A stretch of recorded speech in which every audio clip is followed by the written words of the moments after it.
Quiet, numbskulls, I'm broadcasting.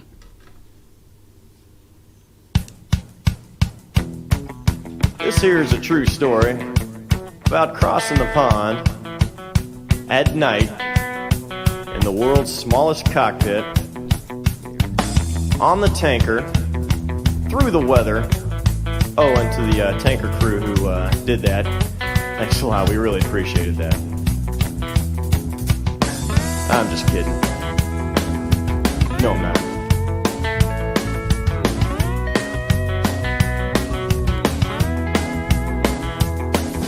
Well, there I was, crossing the pond, and you could see that I wasn't exactly fond. So there I was, sitting on the deck of the USS Bonhomme Richard, and my aircraft commander's getting ready to pull up on the collective during media day. Vulture's Row is covered with cameras, and we're going to do an FCF. And the minute that he's getting ready to pull up on the collective, for some reason I look down and see both of the dump switches are on. And if we would have broke the deck, guess what everybody would have seen. And then when we would have landed, the dump switches would have remained on because the weight on wheel switch would have been bypassed, and we would have continued to shut off our dump fuel on the deck. Oh, boy. But you'd have landed sooner than anybody expected. Greetings, everyone. You're listening to the podcast. So there I was. This is episode 61. Repeat here, coming to you from Paris tonight with my co-host, Fig, and I think you made it back home? I am. This is Fig from Kearney/Kansas City, Missouri. Not as sophisticated as Paris. But boy, am I glad we have with us a fellow Marine aviator. Welcome, Doober. Glad to be here, guys. Oh, that's awesome. Glad you could join us. And that's a great way to start, too. That's a great story. I want to hear how that ended. I'll finish it. I'll finish it when you're ready. There you go. No, rock into it, and then we'll back up to your early days. Yeah. So this was a fairly early day, but one of my overall, my biggest mentors, we're testing media day, RIMPAC, out in Hawaii, and I have no idea why, but he's getting ready to pull collective, and I just happened to look down to the center console, and we both missed it. Both the switches were up, ready to dump fuel, and as soon as he starts pulling the collective, I smacked his hand with everything I had, and he looked at me like he was going to rip my fucking face off. and then he looks at me like, "What the hell, dude?" And I point at that, and he goes, "Yeah." And then we immediately both turn ghost white. He lets the collective down nice and easy. We both take a breath. We then safe the switches and talk about how big of a shit show it would have been, because we would have dumped fuel once we broke the deck. Then we would have landed. We would have shut the switches off because that's your instinct, right? Right.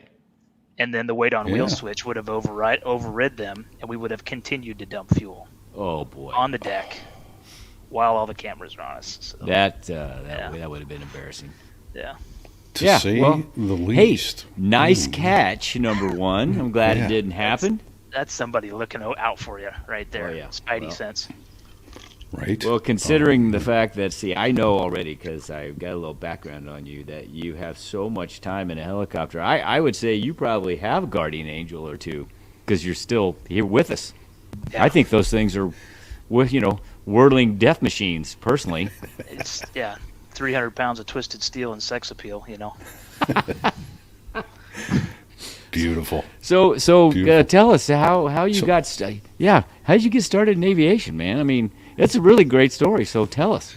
Well, over my left shoulder, that man right there. Okay, so the vast majority are not watching on our Rumble page, but that's okay. So there I was.us/Rumble, but he's got a picture in the background of an H-34 that his dad owned. And that was the backbone of Marine Corps helicopter aviation in Vietnam years. Yeah. My aviation, it started before I was born. My dad was an Iowa farm kid, went into the Marines during Vietnam, flew H-34s, 13 months in Vietnam. He got shot down 5 times, 29 air medals. Purple Heart.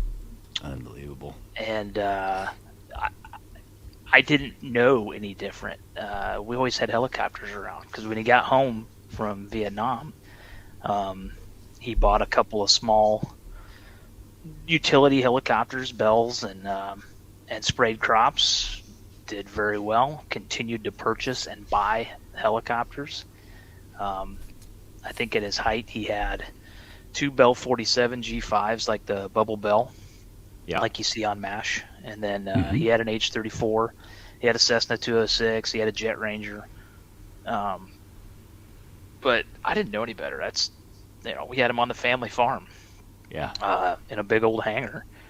And fixing fence, castrating hogs, shearing sheep, and flying helicopters. That was normal.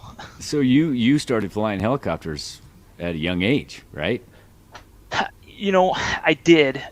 It wasn't like I would just hop in it and go. It was always with Dad's tutelage. A lot of times he would hand me the controls when he was exhausted from doing what this picture that some people can see, some people can't. A lot of what we did was heavy lift work. So we would take air conditioners and put them on Walmarts, Kmart's, shopping malls. I mean, you think how huge some of these big flat warehouses are. Yeah. How big is the crane got to be? And how heavy does that crane have to be to reach the center of that building? Right. Yeah. So there's no quicker, faster, sometimes even safer way, because cranes are pretty damn dangerous, to go grab these. And because helicopters are so safe. Sorry, man. It's fair. Doober, listen, man, you got to understand we're a couple of numbskull single seat jet guys that we're the only guy. Helicopter guys, the only ones we could pick on. I understand because the F-18 guys picked on us because we're weird Harrier pilots, so we pick on the helicopter guys, right? Yep, that's okay. Well, if we're breaking leather and we're allowed to. My aircraft's not called a yard dart, just saying. Okay, fight's on. That's all good. It's all good. Beautiful. Anyway, so that's how I grew up. A lot of times I'd get my flight time because doing heavy lift work like that where you're really having to concentrate is exhausting. Meticulous flying. So I'd get my flight time usually on the way home. Dad would say, all right, hey, we're IFR. You got it.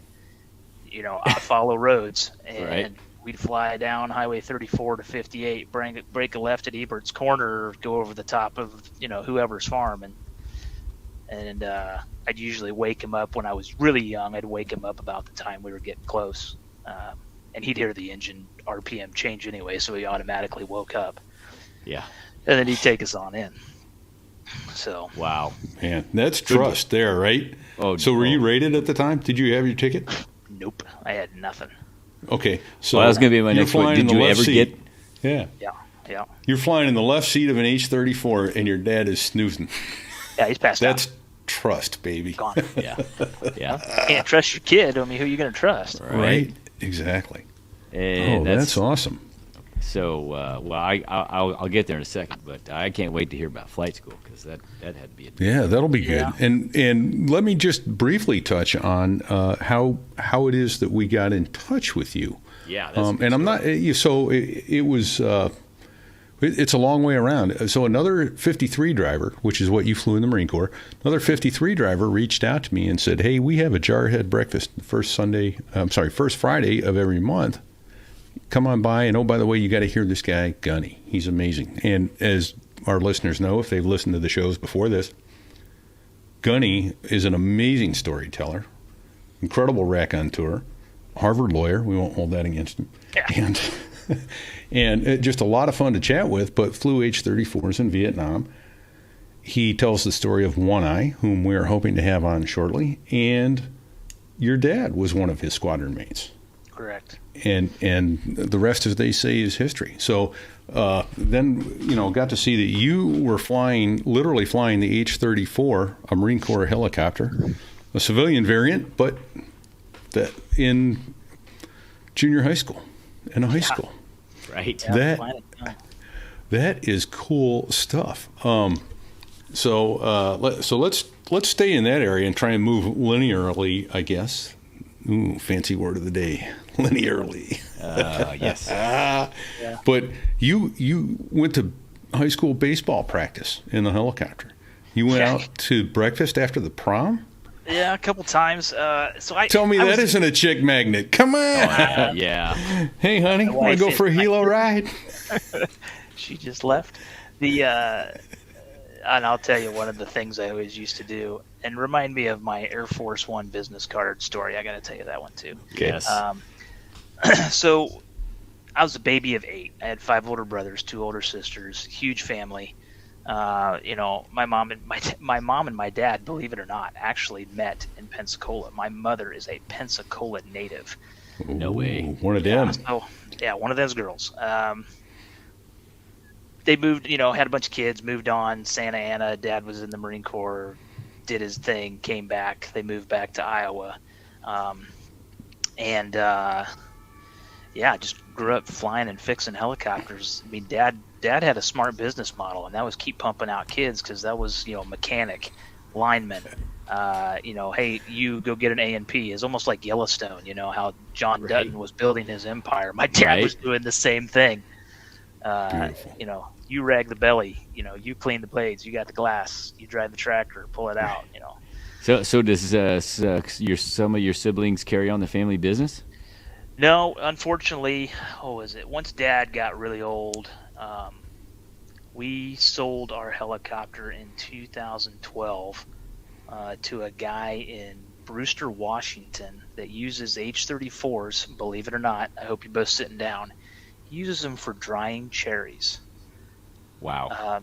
There's something about the H-34 rotor system and the amount of fuel that it does not burn in a hover that lightly blows the morning dew or the rain off of a cherry, because the cherry skin is very permeable. It'll split and fall, or the stem will rot and the cherry will fall.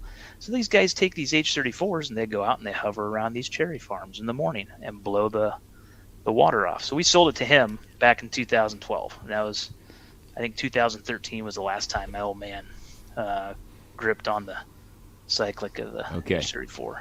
Okay. Wow. How about that? I learned something new. Who knew? Awesome. Well, the guy's got the biggest. He's got one of the biggest populations of H-34s, I think, on the planet. He's got like 9 or 10 of these, and you can convert this aircraft to a T-bird. Put 2 PT-6s up in the nose. Much like you'd see Screaming Mimi or something. Yeah. Mm-hmm. But wow. Yeah, we used to go on jobs all summer long. Lift, what we call them, as a lift job. And shoot, there was one job we went all the way down into Kansas. It took us a long time because we're in Southwest Iowa. And I had a baseball game that night, and I called the coach. I'm like, "We're getting gassed right now, depending on the winds. There ain't no friggin' way I'm making. There ain't no way I'm making it." Right. So I was the catcher. We only had one other catcher, and he was the JV kid. And he was good, but he was scared shitless, never played a varsity game in his life. And luckily I had all my stuff with us. And we landed right at the friggin' ball field. I'm running to the field, throwing my gear on, getting dressed. That's awesome. And I think he caught like 5 or 6 balls, and then I just rolled right in. I didn't even warm up. I just rolled right in. Oh, that's and great. Started playing baseball. But Dad used to pick us up, like I'd take a note to school. He'd land on the practice field, come pick me and my cousin Mark up, and we'd go to a job in Des Moines or wherever. Take some buddies along.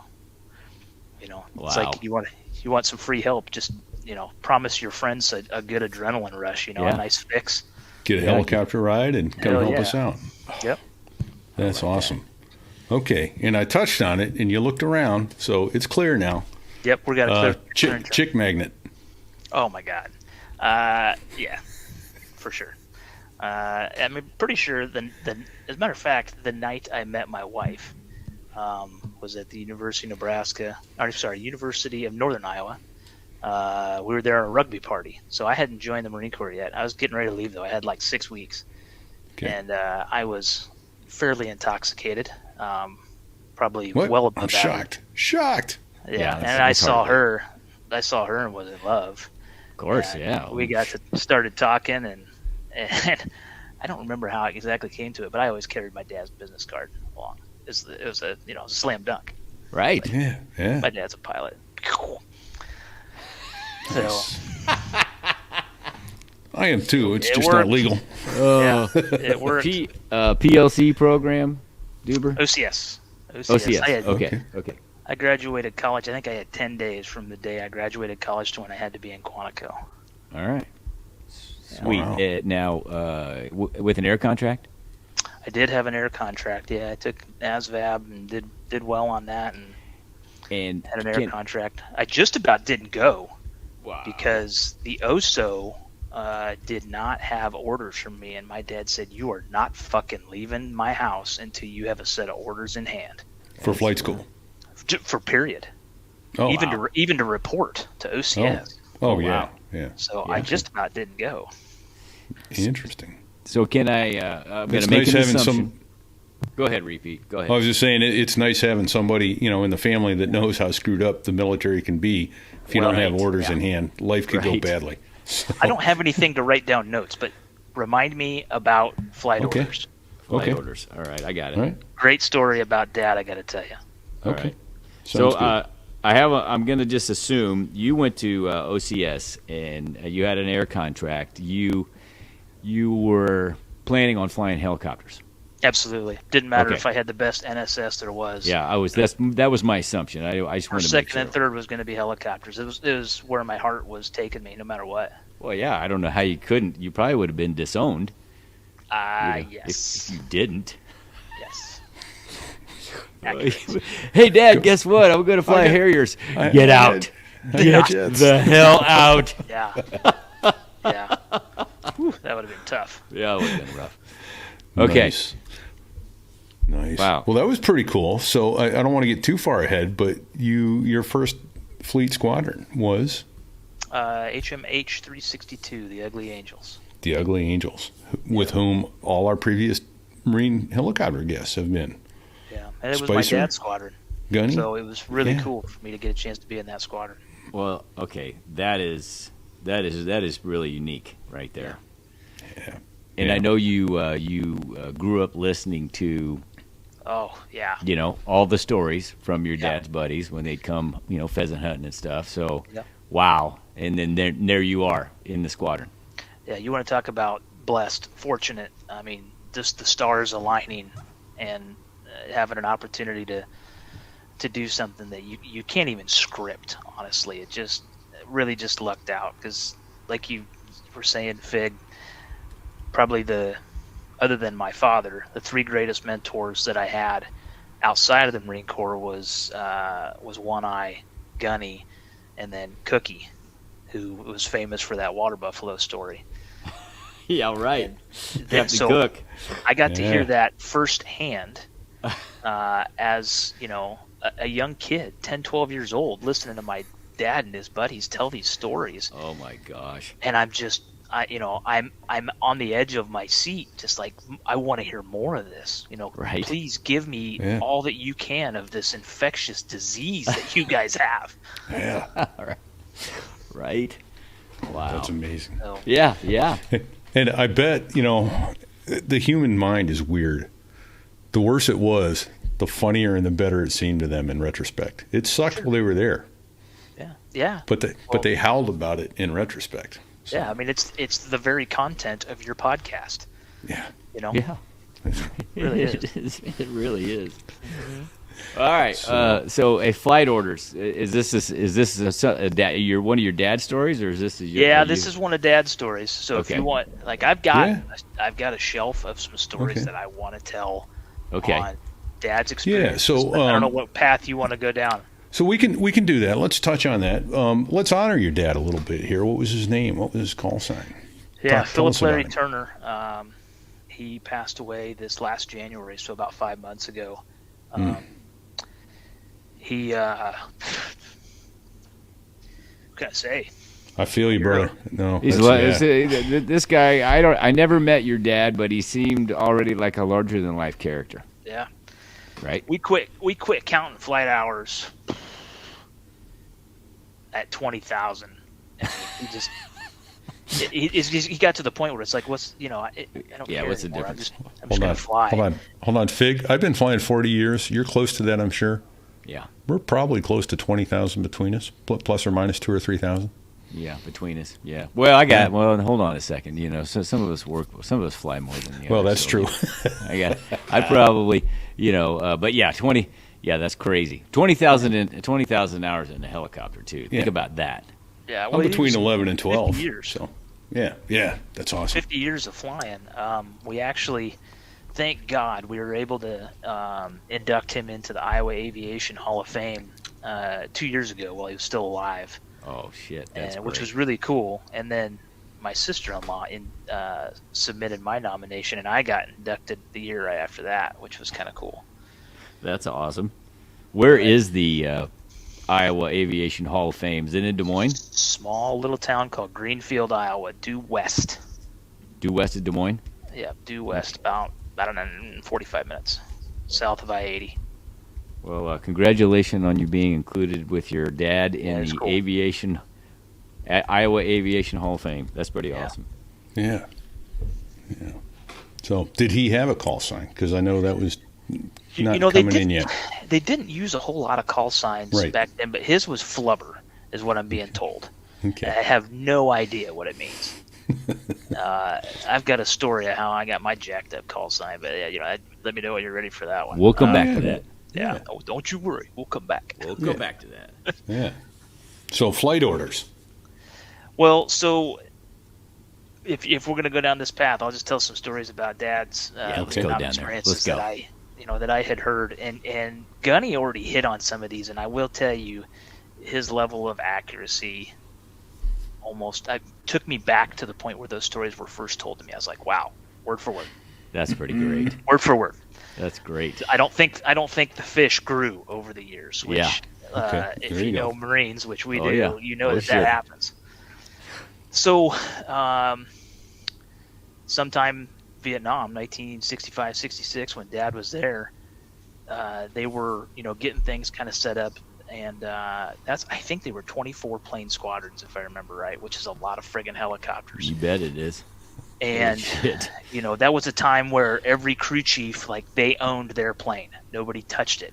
This was if it was Yankee Lima 13, that was his aircraft. Nobody touched on it. Nobody worked on it. Nobody else flew on it without his say so. So, a bunch of the crew chiefs, I think, had come to my dad.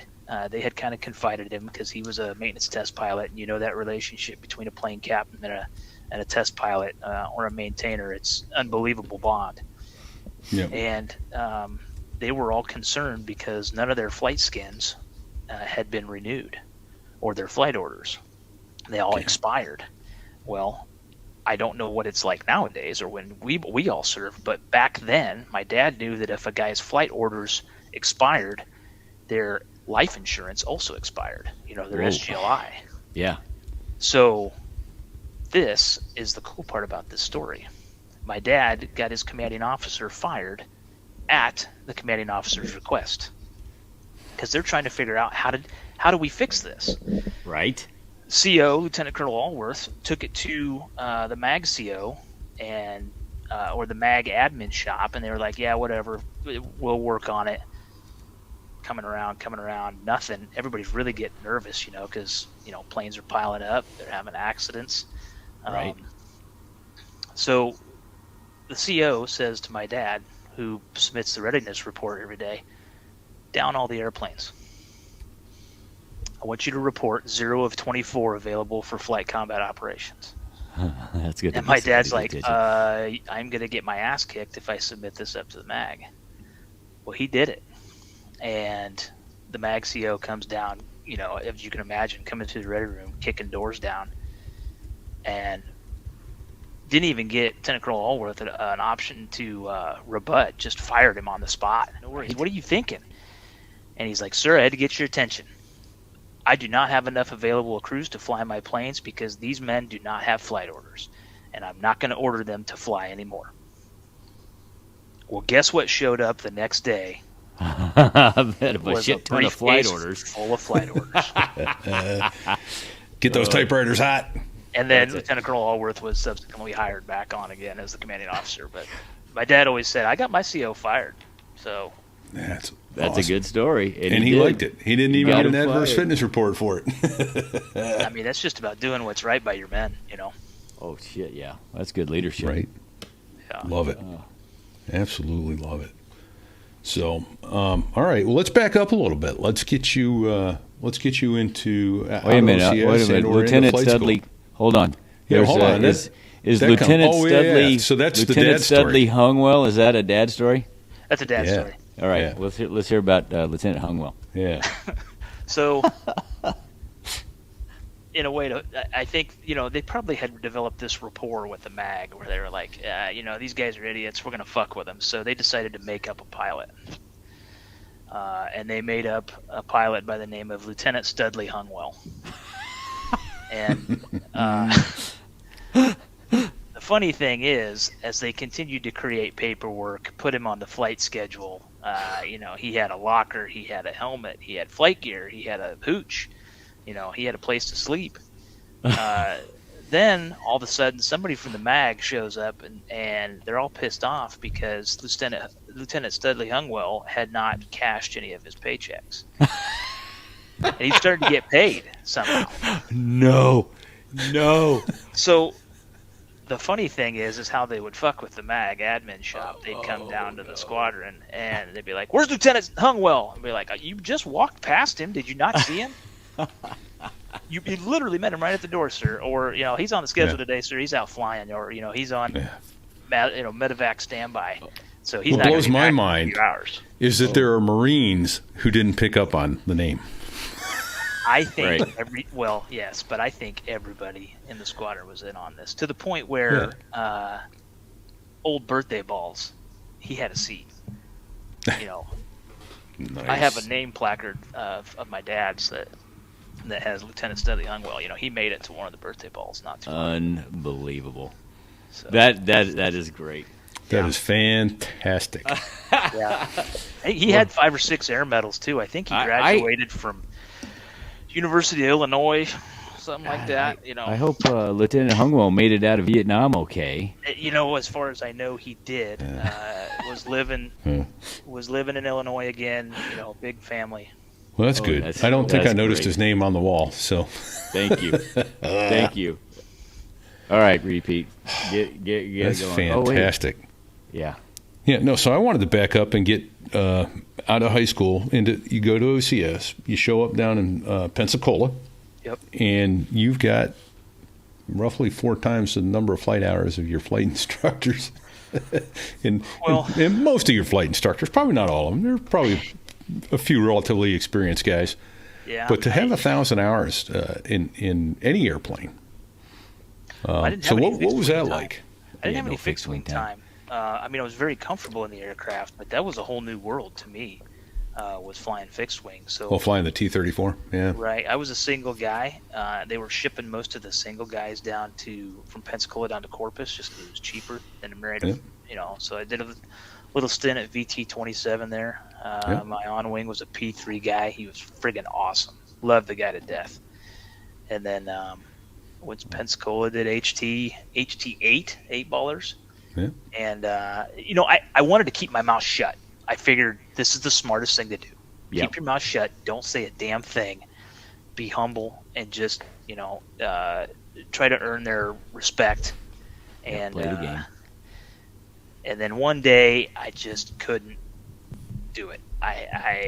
We always did a clearing turn, right? We'd pick up in a hover. When you're getting ready to do ops in the pattern, there's always 6-8 helicopters just doing racetrack work, and we would do a pedal turn, 180 degrees one way, 180 degrees the other way, and make sure that there's no traffic coming, or we could at least gauge how much time we had.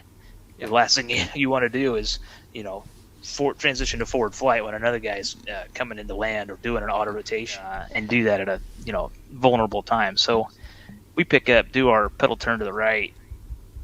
I know we got to do a pedal turn to the left, so we got to do pedal turn to the left, and then we come back around. And rather than doing just a nice stable pivot over the spot, I kind of decided to do a Millennium Falcon type sliding, turning, rolling move, transition to forward flight, which was a shitload of fun. Yeah. And I do that, get up some airspeed, get through translational lift, and the instructor goes, "Man, that was really cool. Don't ever fucking do that again." And then we get up in the downwind, and he takes the controls from me. He's like, "All right, what's going on? Yeah, you've done this before." Right. So I came clean, and I had to unlearn some bad habits, really more than anything else, because Dad taught me how to fly the airplane to its limit, and then maybe just a touch past. But he taught me some things that are very difficult to teach, and I think that's how to become one with the machine. Listen to the machine when she don't want to do what you're trying to tell her to do, or when she's giving you that indications and warnings that, hey, I want to come apart. Yeah. So I guess I kind of had a little bit of an unfair advantage, going That's to okay. flight school. But Boy, That's that's great okay. advice, regardless of what you're flying, though. Oh, absolutely. Absolutely. Listen to the jet. Listen to the plane. Wow. Yeah. So you obviously probably were a water walker, I'm guessing, grades-wise. I did okay. I did pretty decent. Yeah, but I'm assuming, you knocked the socks off of everybody at the HTs. I did okay. Yeah. I did. I will say, when I graduated, there was no Hawaii slots because I really wanted an opportunity to go to Hawaii and be in Dad's squadron. But if you guys remember, if you graduate number 1, you get to go wherever you want. So Right. I knew I had to graduate number 1, and thank God I did. So he did okay. Yeah. So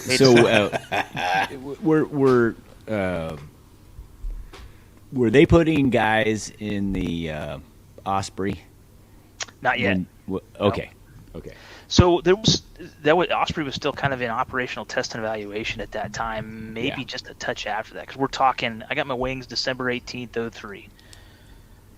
So you're looking at right at 100 years of aviation, right there when Orville and Wilver took off. Right. That was actually on our winging shirt. Took 100 years. Took 100 years to get it right. Well, guess what? Whoop whoop. There you go. Oh man! So you finished number 1. You did manage to get out to Hawaii, and you got to the Ugly Angels. And then, let me back up because you mentioned Rag? Rag. Rag's right there in where? Hawaii because it was only 53 Ds. Okay. So we were at 301. Okay, nice. So, just going to talk about. I'm going to ask about an acronym here, but you mentioned one at the very beginning of the show, and that was an FCF, which is a functional check flight, which is something that's done on the helicopter after work has been done, or any airplane for that matter. But then I'm assuming I'm in the right time frame here. You're talking about the worst MEU. Is that 31st. when you got to Hawaii? Oh, the 30 worst. 30 worst. Yeah, 30 worst. Yeah. If you ever did Okinawa, that's Okinawa. That's Okinawa. Sorry. Yeah, no, it's all good. Did 3 deployments in the 53D, Okinawa to 05, and then Iraq in 2007, and then Iraq into Afghanistan in 2009. So we actually hit both theaters, but we got an engine upgrade to the 53Ds, which allowed us to have another 2,000 pounds of lift, which is everything. Oh, you bet. So- Hey, when in 09 were you in Afghanistan? Every one of my deployments lined up with like a March arrival to a November departure, November. Where were you? Were you out at Camp Leatherneck, or where were you? So we started out in Kandahar. We flew all the planes into there, or we C-17'd all the planes from Al Asad into Kandahar. Yeah.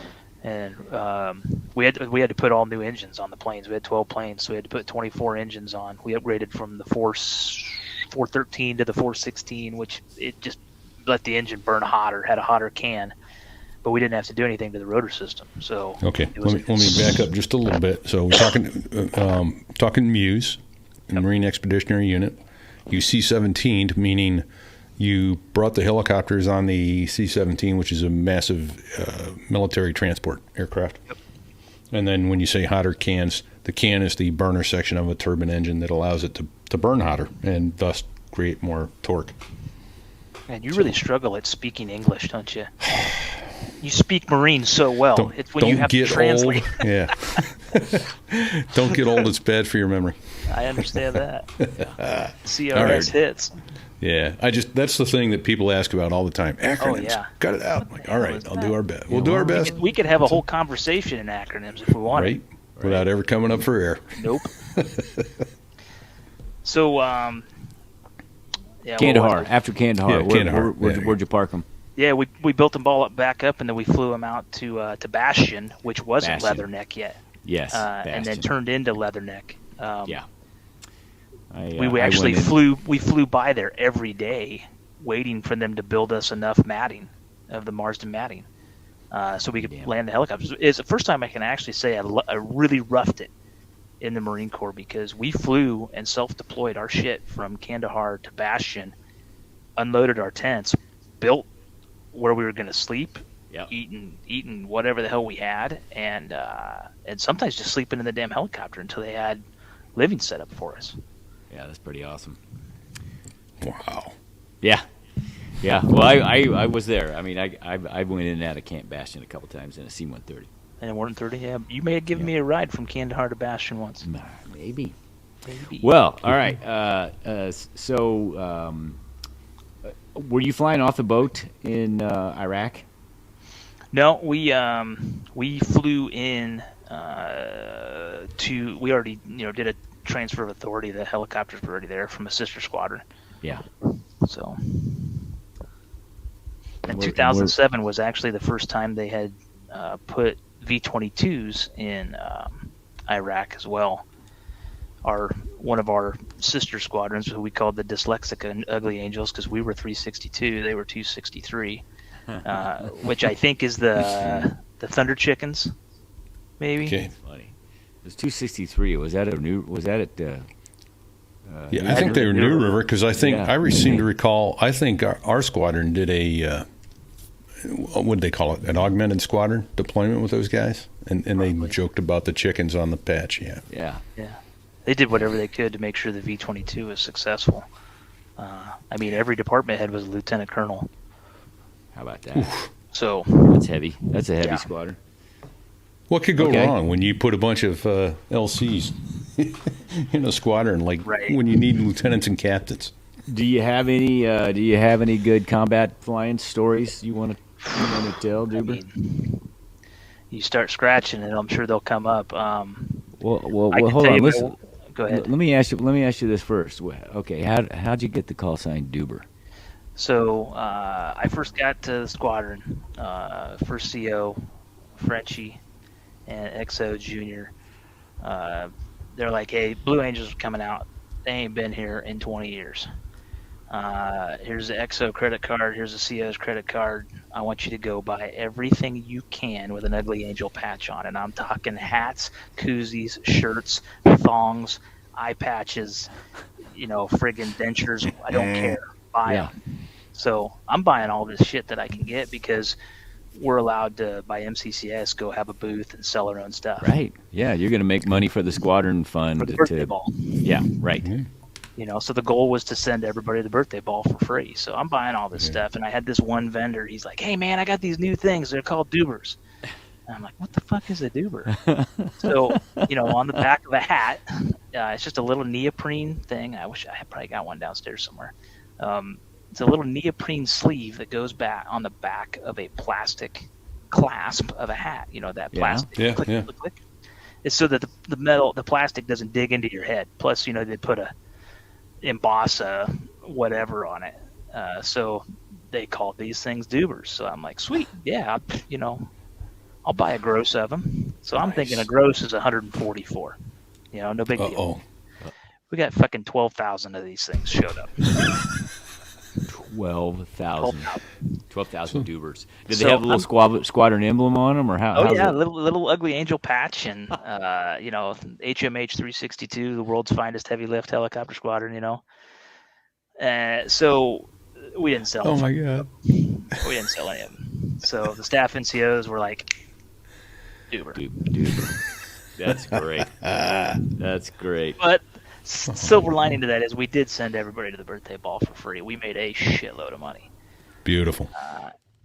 And then when we went to Kadena or to Okinawa in 2005, the Friendship Day where we invite everybody to come on, all the locals come on the base. They were buying them like crazy. They're like, oh, we can put our cigarettes in them, or we can put them on our fingers, Yeah. All right. Well, thank you for that. Okay. Oh, Now that's back awesome. Combat stories. I'll tell you what. Let's do this. We've been going about 40 minutes now, so I'll edit this part out.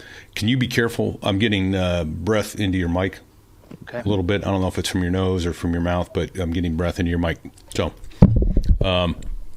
break. So, everybody, if you'll indulge us for just a minute, we'll come back and chat with Doober about the combat stories. But we're going to also talk to you a little bit about the people who make this podcast possible.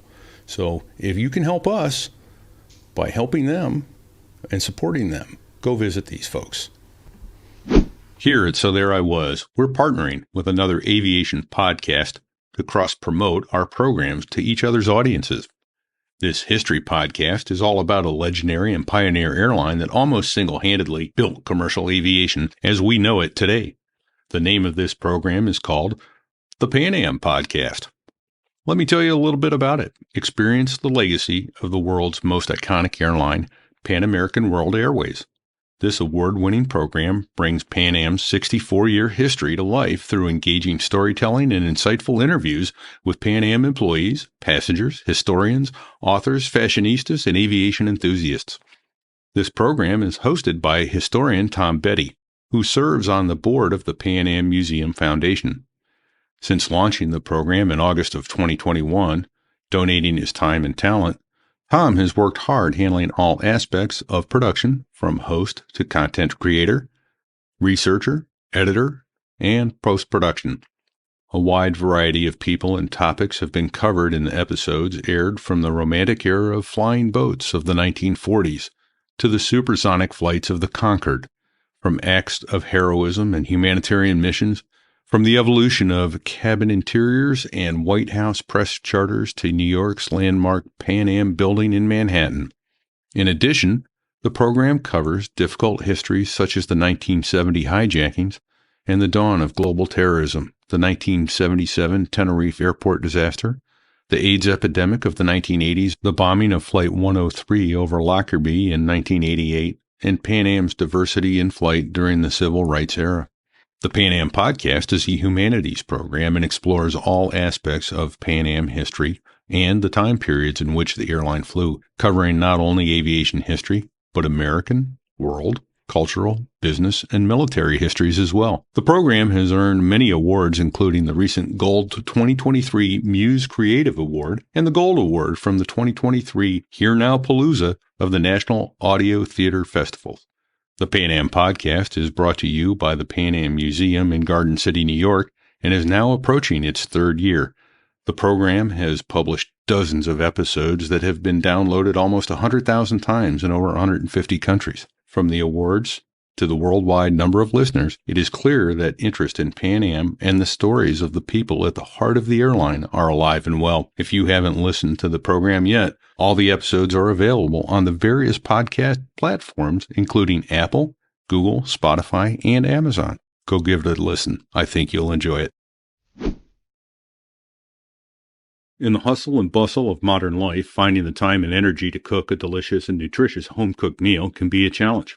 Enter HelloFresh, a game-changer in the culinary scene that I've had the pleasure of trying. My wife loves it because they do all the meal planning and the shopping for the correct ingredients and provide ready-to-prepare meals right to your door. Now, 2 nights a week, we eat a great home-cooked meal without the hassle of planning and preparing a menu and shopping for the exact ingredients. One of the first things that struck me about HelloFresh is the incredible variety of food choices available. The options span multiple cuisines, dietary preferences, and creativity levels, making every mealtime an exciting culinary adventure. Whether you're craving Italian pasta, Asian stir-fry, or a classic American burger, there's a good chance you'll find it on their menu. And with their commitment to high-quality ingredients, you can be confident that you're refueling your body with the best. When it comes to preparation, HelloFresh truly shines. Each meal kit arrives with pre-portioned ingredients, eliminating the need for measuring and reducing waste. This also means less time spent preparing and more time savoring the delicious results. Furthermore, each kit provides suggestions for adjusting the flavors to your taste, empowering you to personalize each dish. But what truly sets HelloFresh apart is the easy-to-follow recipe cards. Detailed yet simple instructions transform cooking into a stress-free, enjoyable process, accompanied by clear, step-by-step photos. These recipe cards make the cooking process almost foolproof. Yes, even I did it without a mistake. Regardless of your kitchen experience, these guides instill a sense of confidence that you're on the right track every step of the way. In essence, HelloFresh strikes a perfect balance between convenience and gourmet cooking. It brings the joy of preparing and consuming a wide range of delicious meals right into your kitchen with minimal fuss and maximum satisfaction. Whether you're a seasoned home cook looking for new inspirations or a busy professional wanting a quick yet wholesome meal, HelloFresh could be the fresh breath of culinary air you've been looking for. So what do you do now, you ask? Well, it's simple. To get the great deal, go to hellofresh.com/SoThereIWas16 and use the code SoThereIWas16 for 16 free meals plus free shipping. That's right. You heard right. 16 free meals by going to hellofresh.com/SoThereIWas16 and use code SoThereIWas16 for 16 free meals and free shipping. HelloFresh, America's #1 meal kit. I love HelloFresh. We had it last night, as a matter of fact. Okay, hey, Doober. I'm looking at your timeline here. Did you spend 5 years in the Ugly Angels? Almost 6. Holy cow. Yeah, so here's the thing. It's the only place where they have 53Ds. And Okay. once the twin engine 53, the the light twin, or the straight-tailed pimp, as we used to call it. He was a beast. If you had a group of guys that knew how to maintain that aircraft, because it was simple, it was a left and a right. You could really make that old girl sing. Put your mic up a little closer to your mouth. A little closer. Yeah, sorry. Better? Oh yeah, that much better. Yeah. Okay. Wow, so that's kind of unheard of, getting 5 years in a fleet squadron. It was pretty great. Awesome. It was awesome. I loved that place to death. So we left off with some combat stories. You got a couple, Yeah, I mean, you guys always ask everybody, what's your worst day and your best day. Right. Right. Clearly, I never ejected from an aircraft, because if you did that from a helicopter, that would be catastrophic. That'd be one. Thinly sliced ham, please. Yes. I'll start with my worst, and I know you guys know this well because you've briefed it 1,000 times. You've probably experienced it, but incapacitating vertigo. Oh yeah. If you remember right, there's 3 kinds. There's recognized, there's unrecognized, and there's incapacitating. And that was me. 2007, up in the northern border of Iraq, a little base called Al-Qaim, which was already a dark hole. So you're talking low light night, on the goggles, no visible horizon from stars or moon, no ambient light. If there was any light, it made it 1,000 times worse because it would bloom out your goggles. Yes. Dash 2. I'm Dash 2 on a milk run. Basically, what helicopters are for, because 53 is nothing sexy. It's just a big damn semi-truck. It's just beans, bullets, and Band-Aids. We just move stuff. Shit. Yep. Stuff and people. So I'm Dash 2 behind, got to be careful here, a less than stellar aircraft commander. Okay. And he has a junior co-pilot with him. I'm an aircraft commander, but I am the co-pilot on this. My hack is the maintenance officer. Great guy. Okay. Phenomenal pilot. So to make vertigo even worse, he got it too. Oh yeah. So we're in a crew aircraft. We've got pilot, co-pilot, crew chief in the right window on a gun, a AO, aerial observer, in the left window on a gun, and a tail gunner. So we've got crew of 5. Okay. We talk to the ADAG, get our which is the I don't remember what that's. It's the guys who bring us our cargo. Yeah. We switch off their frequency, switch to our interflight, and somehow in there the radios got messed up. He takes off we don't get any notifications. We're like, oh shit, okay, let's button up, boys, let's go. Hey, hold on, Doober. I know what you mean by radios got messed up. What? We got off frequency. You guys got one on a digit different- off. Yeah, Right, we were okay. one digit off freak. So thanks. we think we're talking to them and they're not responding. When you land, you typically shut off you have your lights on, your position lights on. And as soon as you get airborne, you don't want those on, so you shut them off. Yeah. So we take off late. So there's step one, how we're behind the ball. We're trying to catch up to dash one. So our closure rate is very difficult to see because you can't hardly pick up visual cues, even though there's the infrared strips on the side of the plane, so you can kind of try to get your attitude, make sure you're, beanie ring on the horizon. You can just the pitot static through the top. There's little checkpoints that you look Right. for. Yeah. Impossible to see. So we can't talk to them. We're running behind. We almost overrun them because we can't judge our closure rate. And then I start getting vertigo, something bad. And I'm trying to read my gyro, look at the horizon and kind of gauge my inner ear, and it ain't working. Yeah. And I'm talking to my aircraft commander, Droopy.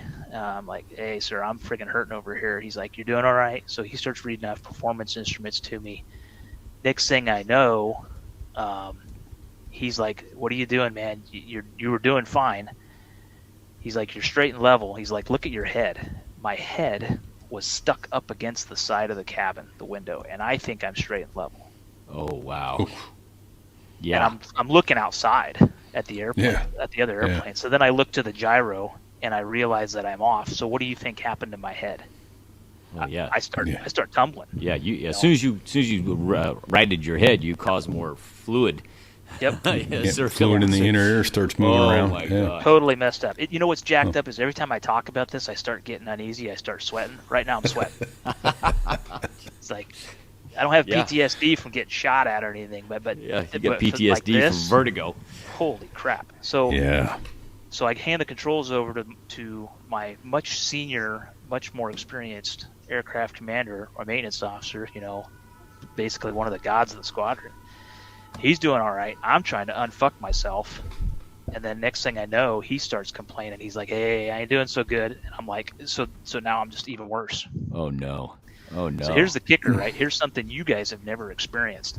And I'm going to rub it in because I get to enjoy the crew concept. Yeah. Our crew chief saved our life that night because she hopped up on the jump seat and she started reading performance instruments. She was reading off altitude, airspeed, and VSI. Wow. And the That's gyro. incredible that she knew to And- do that, let alone. She was a pretty senior Yeah. sergeant. Yeah. She was an ass kicker, and she saved our bacon. And That was. we kind of Yeah. broke up from the lead aircraft, backed off a little bit, for some safety. We finally got up the same frequency with them, so we got a win. We started getting the airplane flying straight and level. We got another win, and then in the distance, we start seeing the lights of Al Assad. So Yeah, we get a visual horizon, Nice. and we're like, Right. longest 20-minute flight of my life. Yeah. Oh, I'll say. Oh, that's terrifying. Oh. Yeah. Yeah. Oh, dude. Yeah. I've had it. Wow. It's horrible. Yeah. All right. Best day. Yeah. Best day? I had so many of them, it's hard to really capture, but I've got one in particular, and that was flying with my dad. Oh. When I was in high school, a very rich lawyer, that's as far as I'm going to go with that because I don't want to incriminate him. He bought an H-34. Okay, Rusty, you can turn it off here. We bought an H-34. It wasn't Rusty, actually, but Rusty knows who it is. Okay. We went out to Arizona to the boneyard. There was a guy who used to work for Sikorsky, and he would rebuild H-34s from the ground up. And he rebuilt one. He wasn't a pilot, though. He was a mechanic. And this lawyer paid Dad to go down there with him. He's like, hey, I'll go, but I got to take my son with me, because that was kind of my dad's plane captain, if you will. Yeah. we spent a week down there going through this plane, testing it, setting the tensiometer on throttle cables, doing auto rotations, testing RPMs, doing everything. And Dad and I got to fly that thing all the way from Arizona to Texas to Cookie's house. The water buffalo guy. Yeah. He came and picked us up, and it was one of the best experiences of my life. It was so much fun because, we got chased by a storm in Las Cruces, New Mexico. We landed, and then we got the living shit kicked out of us. And the tail rotor blades the paint was still so new on them that the rain ripped the new paint off. Oh my gosh. So we landed with the big tail rotor blades off, sent them back to get repainted. And then, we landed, and this guy had this hangar. Dad and I were sitting there in friggin' Houston Hobby Airport, and we're taking the main rotor blades off, and we're folding them down the back because it'll fold. All the blades will fold back. Yeah. But you had to do it manually. You had to get up there with a pin puller and pull the top taper pin off of the knuckles, because the rotor blades were attached with knuckles that went together like this, and then a tapered pin went all the way through. Okay. So that was my best day. It was also the day that I knew my dad had balls this big enough to bring in a dump truck, because he wasn't scared. He just wasn't scared of anything. He was always so calm, cool, and collected, even in the face of chaos. Because the H-34, you sit really high. Yeah. And right. if you're down in the cabin, you can see the calves and the feet of the pilots and the tail rotor pedals. Yeah. And we're flying along, just fat, dumb, and happy. And I look down and I see water, what I think is fuel everywhere in the cabin, just sloshing around. Come to find out what it was, we had a 5-gallon jug of water that had fallen out of the seat, and the lid had broken off. But I'm freaking out. I'm like, Dad, we're leaking fuel everywhere. Yeah. and I'm freaking. And he looks down. He's just like, helicopter's still flying. Go check it out. So I'm like, what the? Right. We're flying, and I don't know if you know this or not, but the H-34, the airframe is actually made of magnesium, so it's essentially a flying flash bulb. Right. We learned that in some of the stories from some of the other Vietnam guys that flew it. Yeah. If it caught on fire in flight, you better get it to the ground right now, or you may not have anything to land. Or you're going to get it to the ground. Yeah. Jeez. Wow. So I flip up the seat, go down there, and it's just water, But I thought it was fuel. I was losing my friggin' mind. That is, thank you. That I was there with you for a second. You were HMX-1 pilot. I did, yeah. So here's the greatest thing. So wait a minute. What is HMX-1, Fig? Well, let's let Doober tell us. Yeah. Right. Doober, what's HMX-1 Presidential Helicopter Squadron. Oh, he's got the shirt on. Yeah, HMX-1 is the There you squadron of Marine. It's a Marine squadron that flies all the white top helicopters. That's right. Yeah. Need you pull that mic in again closer, please? Okay, sorry, I leaned it down. Balance, thread that needle between breathing on it and close enough to hear you. So one of my college roommates, who was a year behind me in the PLC program, ended up. He was a CH-53 guy too. He ended up flying an HMX-1 during the Clinton years. Nice. Yeah, that was there from 2009 to 13 for Obama's first term, and then into the re-election. And I don't know what your guys' experience was, but I had some of the best. Like, I never had a bad commanding officer. Every commanding officer I had was frigging awesome, phenomenal. I still stay in touch. Yeah, I was very fortunate. But we had 2 out of 3. It was good. That's not so bad. 66.6. All right. Oh, man. So your HMX-1 CO was a good guy. The guys who basically got me there, because HMX-1, some of the pilots who we had in the squadron, that maintenance officer that helped save my bacon, he was an HMX-1 alum. So a lot of alumni around the 53D community in Hawaii, but then also a lot of the guys who were just senior to me, the captains and majors, they ended up leaving Hawaii and going to HMX. I'm like, this is what I got to do. This is where my boys are. These are where my mentors are. Yeah. So it kind of made it easy for me to find a soft landing place there, although the background check is like a colonic on steroids. Yeah. They went back. I had a cable bill that I missed in flight school. I just about didn't get it to HMX1 because of that cable bill. Yeah, I got a funny story. I'm going to tell it very quickly. So my friend that flew in HMX1 put me down as a reference. Needed somebody that knew him for 20 years or something. And we grew up together. We played baseball. And hey, repeat, that's you that's breathing, buddy. It's you. It's your mic is so sensitive. Anyway, I'm in Kingsville, Texas, as an instructor, and I'm in between flights, and there's a guy standing in a suit and says, "Are you me?" And I'm looking at my name tag. I'm, yes. He goes, "Is there someplace we can talk?" I'm like, "Sure." Go into a briefing room, and then right away, I when he says, "So, how long have you known Steve Belser?" And I was like, "Okay, Yeah. So he starts asking me all the standard questions. In about 10 minutes, by the way, I know him. Okay, we'll talk offline. So we go, I know where he's going with everything, and I got another brief. So I go, "Hey, listen, I think I can save us both a lot of time here." And he stops right and he looks up. And by the way, this guy had no sense of humor.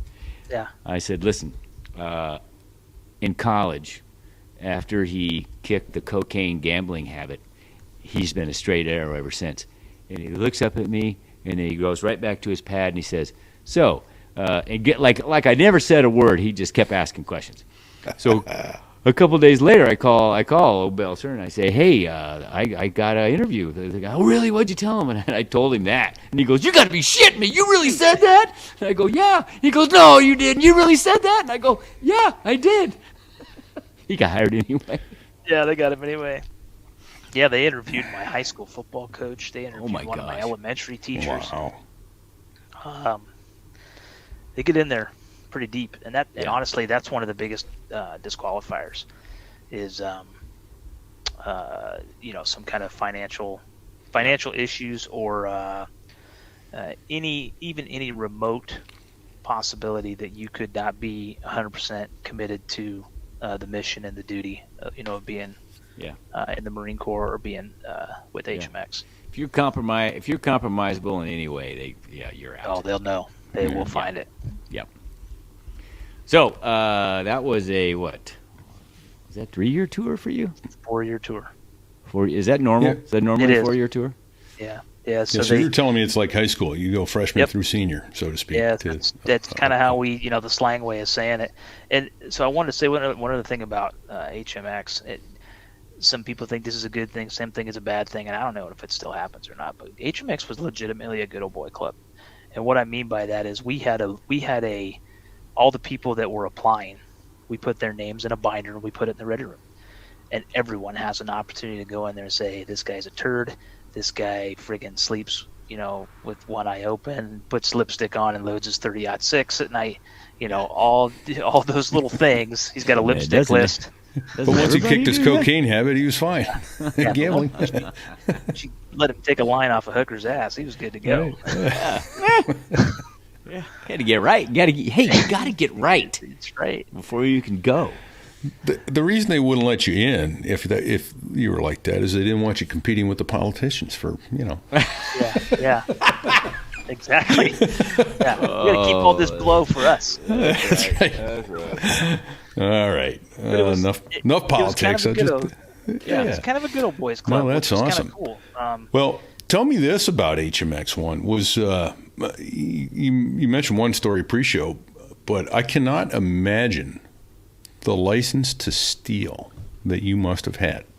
I mean, just short of stuff you were doing unlicensed in Iowa as a high schooler, the kind of flying you got to do, it had to be no holds barred, because you're flying the president, you're flying the vice president. You take all priority over everything, even people that are dying.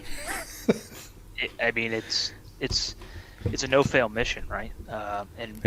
What people don't realize about HMX1 is they think that it's all the pretty stuff, the pretty helicopter wearing a uniform and all that. That's a very, very small part of the mission. The larger mission is all about presidential protection. You know, if you think what's the quickest and safest way to get somebody out of Dodge in a bad day, it's a helicopter. And then you get them to a jet. You know, you can put a helicopter anywhere, but, you know, motorcades, incredibly predictable. Vulnerable. Yeah. Vulnerable. Predictable. Think of all the people that you know, that you mess up their days by blocking roads, and, you know, you don't know when he's going to come, you don't know when he's going to leave. So guess what? Secret Service and local police, they're going to block that road all damn day for a 5-minute motorcade. Right. But it was a ton of fun. I mean, I got to be there with the leaders and mentors that helped groom me along the way. Got to have the most fun I've ever had with my clothes on, and I got to fly, you know, up to Camp David, fly past the Christ the Redeemer statue in Rio, which was friggin' awesome. You know, I was within 200 feet of it, flew right by it, face to face. That's so cool. Flew in Ireland a couple times, in the greenest places I've ever seen. You know, been to almost every state. I actually flew. So when you were talking about the 4 years, freshman, sophomore, junior, senior year, your freshman year, you're just learning.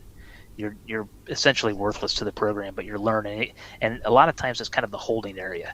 You're waiting for your clearance to show up. Okay. And they will not let you start until your clearance is adjudicated. So why can I guess that while you're there, if there's support missions or something to fly around Quantico, you do those? Oh yeah, you run over and you friggin' wear the lieutenants out over there. Yeah. Which was awesome, because that was one of our secondary missions. You know, we go over there and do support for them, and, you know, we had in the 53, because I threw 53 Echoes there, the triple engine bent tail. Yeah. Okay. We used to mess with the lieutenants over there and tell them, you know, if you want to talk to the pilot, go up there and grab that little funnel with the hose on it and just, you know, yell into it and tell them where you want them to go. Give them the LZ brief. You guys are laughing because you actually know what that little tube is. Well, that's the relief tube. That is the relief tube. Yes, that's great. An overzealous lieutenant will just speak smartly right into that and give you a stellar LZ brief. That never gets old. It doesn't. Never.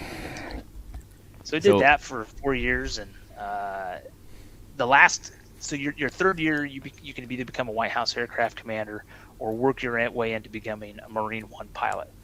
And when you say a Marine One pilot, there's only typically 4 or 5 guys that can actually sign for the aircraft with the president on board. And it's usually the CO, XO, a couple other chosen few. I didn't go that path. I went down the path of a White House liaison officer, what's called a WELO. And we did advanced stuff. So let's say the president's going to go to Chicago. I'd go a week early. I'd set up hotel, rental car, airport, hangar, liaison with the local police, with the Secret Service, with the Air Force One guys, with air traffic control.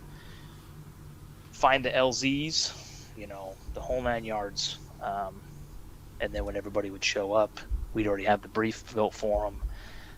We'd tell them where they're going to go. And then we would be one of the guys that looked like a Secret Service agent. We'd be in a suit and tie, basically acting as ground clearance guy or ground taxi in the zone for when the boss would come in. Okay. What about, let's see, I got a couple notes here. That's awesome. Biden, let's see. Oh, Biden Tower closure at Reagan? Yeah. Yeah. So probably 2010, 2011. I'm doing a vice presidential lift. I'm going to go pick up Vice President Biden, Dr. Joe Biden, take them from the Naval Observatory, which is the vice president's residence, right? Which is up the hill from George Washington, or the school, up the hill from the zoo, northwest of the White House. Pinnacle landing, 150-foot trees all the way around it. And when I say it's not a pinnacle landing, confined area landing, just it's a bowl. You had to land it's kind of by it's just north of the Potomac, right? Kind of sits real close to the Potomac. Yeah, maybe about an eighth of a mile, quarter mile. Okay. You can't see the zone until you're pretty much eighth of a mile out from it, because of the way the trees are. You got to have enough step up, otherwise the ellipse of the trees completely covers it. Yeah. So the night before the lift, Reagan International Tower, the tower controller falls asleep, and there's planes trying to land. Nobody's answering, trying to raise them. Well, these planes end up having to divert over to Dulles. Yeah. Made national news, big shitstorm. So I'm doing. I don't think anything of it. Land at the vice president's, residence. Land, shut down the engines, put on the rotor brake, and typically there's enough room in between the pilot and co-pilot, and the aircraft commander would always sit in the right seat. And depending on if it was POTUS or VPOTUS, they'd always stick their head up in the cockpit. May not shake your hand, but they may say, "Hey guys, how are you doing? Thanks. Thanks for coming to pick me up." Biden wastes no time, no greeting, no formal greeting of the day. Sticks his head up in there and says, "They answering the radio today?" And I said, "Yes, sir, they are." He's like, "Well, fuck it, we're gonna go anyway, okay?" "Yes, sir. Okay. Yes, sir. Let us know when you're strapped in. We'll take off directly." Wow. Okay. Boy. Okay. Okay. Right. Story. That's awesome. We were Now, always did you, overweight, and you may not be able to always talk about this, did you have to get clearance, or did you just announce yourselves coming when you were coming off of plane like that? Well, You just get airborne and announce yourselves? I mean, it was probably pre-filed, so you It was all weren't totally pre-filed. surprising the controllers, but We did make radio calls.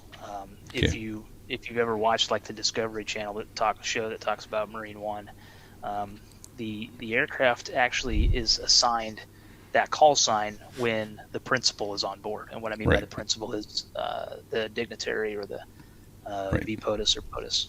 So otherwise we use a call sign of Nighthawk. okay. Okay. So But you come up, you just show up because obviously you don't know when you're going to go. The president may be delayed. The vice president may be delayed. So you just get airborne and go, Marine One, we're going this way. Absolutely. And they you just have a start clearing discrete- people. You got a discrete squawk too for your Yeah. transponder, 4-digit code that's assigned to that mission. Right. So they know exactly where you are, what you're doing. Park police are out there typically too, flying security, and we'll always have a backup aircraft that's around. Sure. So Sure. Well, I'm sure that was very professionally satisfying it was awesome. tour, right? Yeah, it was fantastic. Got to do some cool stuff, and you're flying with the best of the best of your buds, so to speak, right? Mentors Sure. and so on. And then, that's awesome. And we went through some pretty difficult things at times where you're really pushing the limits of the aircraft. I remember one trip in particular, if you remember when the BP oil rigs blew in the Gulf. Oh, yeah. I was one of the few CH-53 pilots, even though I had been to the squadron maybe 2 months, that answered his phone at 5 o'clock in the morning. Because we all got issued Blackberries, and I answered my phone, and they're like, "Doober, you're at the bottom of the list, but you answered. Be to the squadron in an hour. We need a Son co-pilot." of a... Dude, feed window. Nope, this isn't me. Yeah, nope, yeah. So, got there, briefed while we're walking to the plane. 260s, 353s. We're heading to NAS New Orleans, and we're bustering down there because the POTUS wanted to go see the oil rig that blew. Okay. And I'll tell you, we pushed it as hard as humanly possible to the point of almost running out of gas because we were stupid. And hey, POTUS came down, and we always make a weather call, right? And the Marine One pilot, he has the onus to make that weather call, and we made a good weather call, and we shouldn't have. The weather was so awful that day. We almost converged 353s at the approach end of NAS New Orleans, one coming off a PAR, one coming off special VFR. And if you remember, if you're on a PAR, you're coming in visually, you're on two different frequencies. Yeah. And Yeah, we you're come talking to the- approach. They're talking to tower. We come to the numbers, and whoop, did one of those. Had no business flying that day. No business. That could have been ugly. Yeah. Wow. I don't know if that's a title because we were stupid or we had no business flying that day. There I was. Both good potentials. Yeah. Right. Yeah. Oh, man. That's awesome. Thank you. This is Doober. great stuff. Indeed. Thank you. Thank you for your service to this country. A lot of sacrifice. How many years did you do in the Marine Corps? How many? 20 years, 2 months, 28 days. Who's counting the 28 But he wasn't days? counting. Yeah. Yeah. 28 days longer than I wanted to. Yeah. I loved every minute. It was good. Well, your story is really awesome. And you have such a it's kind of a legacy, and you got the fact that you got to fly in your dad's old squadron, and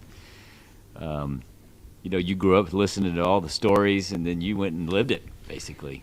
Yeah. It's pretty awesome, dude. Who gets to do that's that? Really awesome. That is a once in a lifetime, once in a generation type of thing. Geez, not even that. No one gets to do that. Any I think he was Doober gonna say. any Doober offspring have aviation in their future? I don't know. I just had my first kid.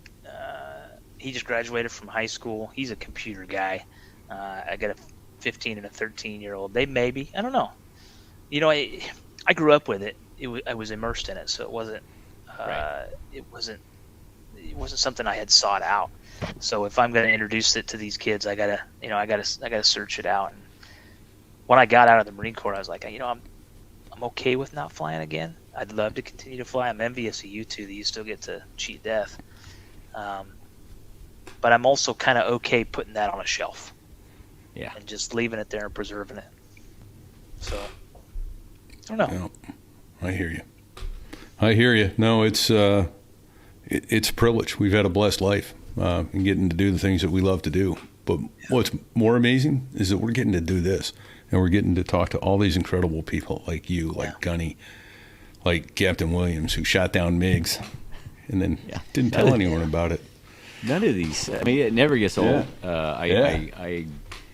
I am just amazed by how many awesome. Everybody's got stories. We just got to get them out there, man. Well, that's the thing. You got to take the time to peel that onion back, and I'll give you guys some sincere kudos from the bottom of my heart. What really turned me on to this podcast is how dedicated you two are at capturing the authentic side of Marines and what we go through and what we experience. And it's healing because not everybody had a great experience. Right. Oh, but yeah. It is healing to talk about these things. We hear that a lot, and really I do. totally get it. And I have experienced it personally myself. It's therapeutic to talk about it. Yeah. I'm doing it for free. We're finally breaking even with paying the bills, and that's fine. I don't care. It was never for the money. We're not doing this for the money. Hell no. No, I know that. All right. Well, unfortunately, it's time to land this plane, as it were. So let us say to you indeed, Doober, thank you for your service. God bless you. Thank you to your dad. He's gone now, but may God bless him and may you rest in peace. And he did a great service for this country, and he sacrificed a lot to be there, and we appreciate that service as well. And we're his sorry stories for your loss. his stories will live on forever. Yeah, absolutely. Yeah.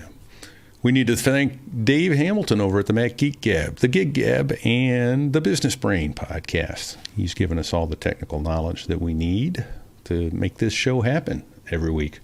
Thanks, Dave. And then, Fig, if we use too many acronyms, what should someone do if they don't get the acronym?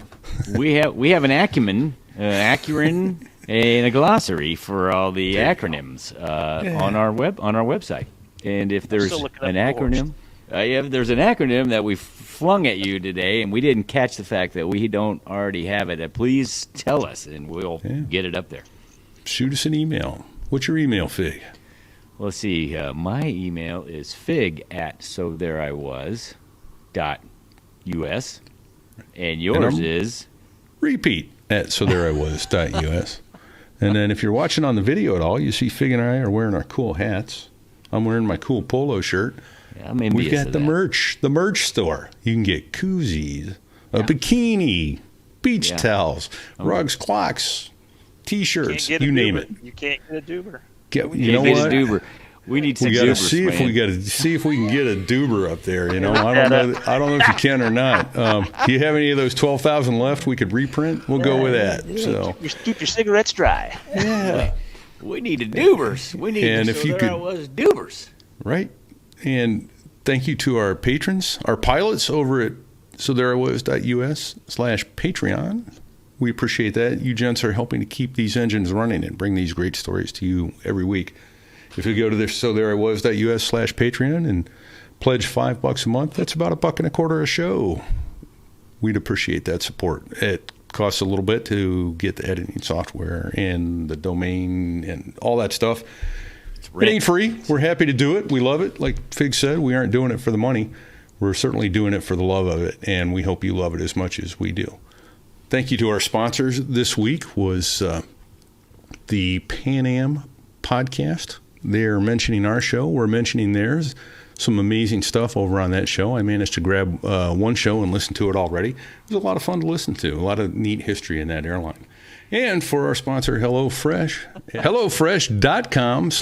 HelloFresh.com/SoThereIWas50. Use the code SoThereIWas50 for 50% off your first box. Boom. I don't know, Fig. I'm just kind of wondering, is there anything that comes to mind? Are you feeling it? Are you hearing it? You know, I think we need to say thank you to the pilots that flew the F-16s with great music that made the Air Force sound good. It's the Dos Gringos, Right. who by the way were outstanding interview, a lot of fun, a lot of energy there, and they let us use their music. It's awesome.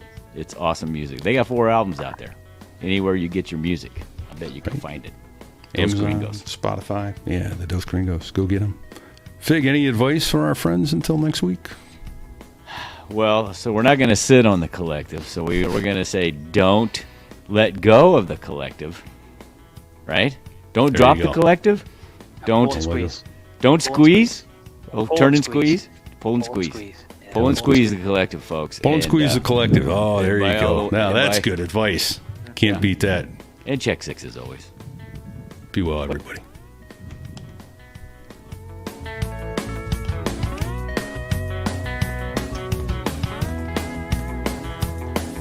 Well, there I was, crossing the pond, and you could see that I wasn't exactly fond of all the shit I was wearing on that day.